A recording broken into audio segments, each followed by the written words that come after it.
look for opportunities, venues to develop for people who come to be comfortable, to have a place, and that became very evident at during the pandemic. We had so many people, we wanted people to spread out, so we got a herd of Wave Hill chairs, painted them red, and had a donor who helped us with that. Lots more picnic tables, and we spread them out, and now it's kind of our signature chair throughout the Arboretum, so people can enjoy a walk and sit and stop. They're on our bridge, they're on our wetland platform, they're through the woods, at the pavilion. So that was sort of another way to welcome, and some development that we did. And right now, I've got a really fun project under construction, another venue in another area. It's called Nestled in Nature, and it's in Nancy's Meadow. And similar to South Meadow, when I would walk through when nothing was there, I'd say, I want to stop here and I want to see above the grasses, like we need to do something.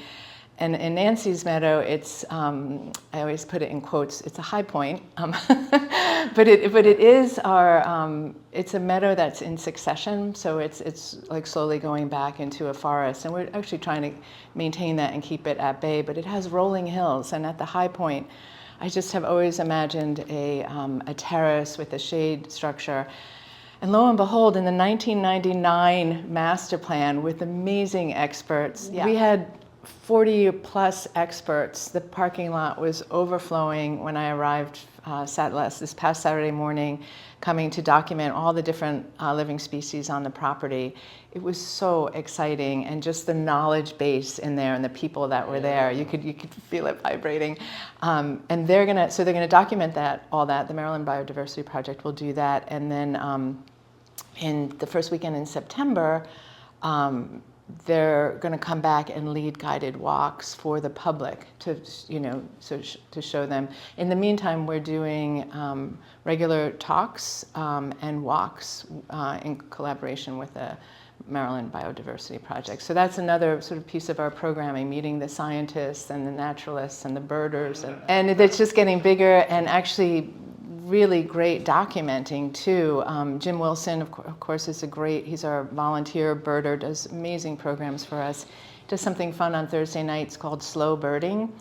And it's on our amazing entrance bridge at 6:30. So it's like the twilight, the best time you want to come, especially as it gets warmer. And it's just a quiet evening birding with friends, with an expert. Which is happening next week. Forest Music, Thursday, June 13th, 2 to 4. Yeah. It's a partnership we've had for, I think, over 10 years with the National Music Festival out of Chestertown. And they bring their mentors and their mentees, and they set up in small groups throughout the forest and play music. And you walk and listen, and then you hear something up the next path, and you continue. So it's one of my favorite events, and I'm super excited about it happening next week. So once a year we have forest music to coordinate with the National Music Festival, but we have musicians join us for a number of our events, Fairy Fest, and we had an Earth Day event in the spring. We're thinking of switching that up a little bit, but we have a beer garden in September. And we have a great band coming we're really excited about, Serene Green out of Pennsylvania. And just when the staff heard them, they were just, it's kind of hands down, let's see if we can get them here. So youth education is a huge piece of the work that we do. We have close to 4,000 school children come to the Arboretum every year. We offer them incredible curriculum. One that we've been really proud of and won American Public Garden Program of Excellence Award last year is our Rooted Wisdom program. And it's a great resource online, but there's also a school field trip with pre and post activities.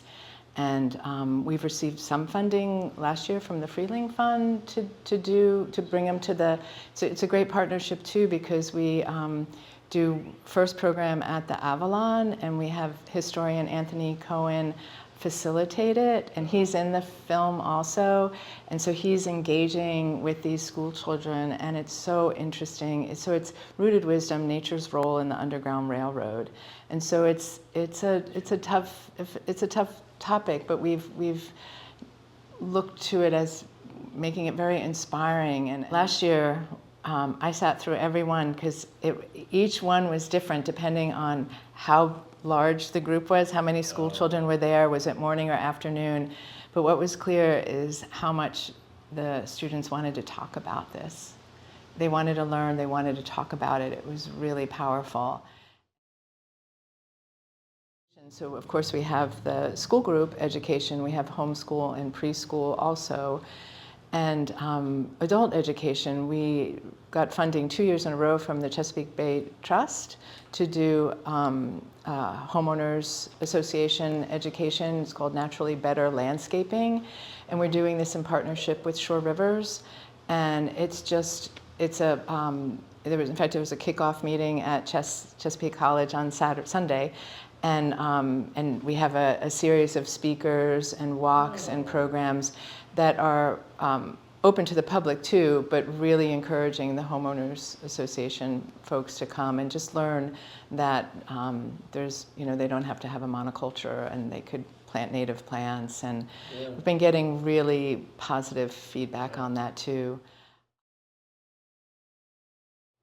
One of my most exciting news I wanted to tell you about is that we are now free admission. Yeah. So talk about being welcoming. We were contorting ourselves to make sure everyone would be welcome. We say, if you don't feel like you want to pay today. We had all this sort of written things, and I was working on our new sign, and I was like, this is so convoluted. We're doing it. It's a budget line item, but we're going to make up for it. Our membership is strong, and so we are calling it member-supported free admission. And it has been so freeing, and there's no anxiety. We have a big sign up front, so if people are talking, and our admission was small, but it's significant to people who want to have lunch. It's $5 and it was $2 if you come with your family.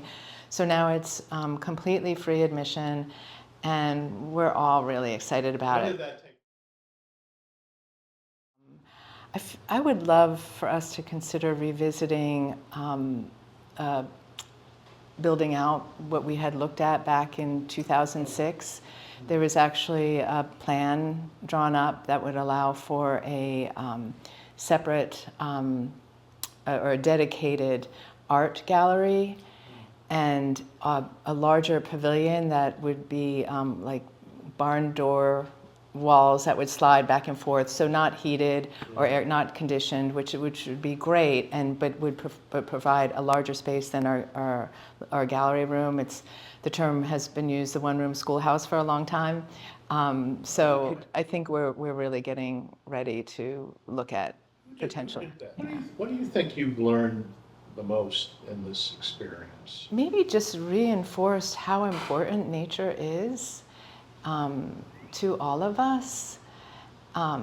Even engaging people at first who don't think they want to be in nature, and then exposed at whatever level they're comfortable with. So all this is done with a really small staff and a lot of hustle. Really 5 full-time, and we're talking full-time from 30 hours and up, and some part-time and seasonal, and an amazing group of volunteers that support us all the way.